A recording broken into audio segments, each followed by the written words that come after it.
श्रीमद् भगवद गीता तीसरा अध्याय कर्मयोग। दूसरे अध्याय में भगवान श्री कृष्ण से फाउंडेशनल नॉलेज प्राप्त करने के बाद अर्जुन भगवान श्री कृष्ण से तीसरे अध्याय में पूछते हैं कि यदि आप नॉलेज को इतना सुपीरियर मानते हैं, इस ज्ञान को इतना सुपीरियर मानते हैं कि यह नॉलेज अपने आप में किसी को भी मोक्ष की प्राप्ति करवा सकता है, तो फिर कर्म करना क्यों आवश्यक है और मेरे लिए क्या उचित कर्म होगा, इस पे मुझे गाइड कीजिए।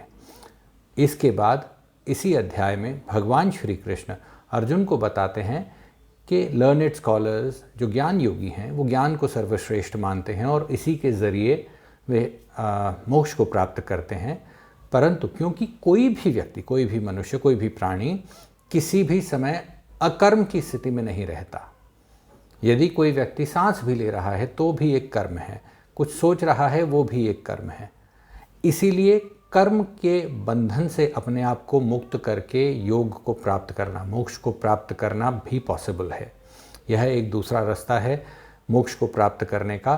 भगवान श्री कृष्ण इस अध्याय में अर्जुन को कर्म योग के इस रहस्य का खुलासा करते हैं कि यदि कोई भी प्राणी, यदि कोई भी मनुष्य अपने कर्मों को फल की चिंता किए बिना किसी भी तरह का मोह, क्रोध, लोभ या किसी भी अन्य विकार को हटाकर करता है तो वह मुक्ति का मार्ग होगा।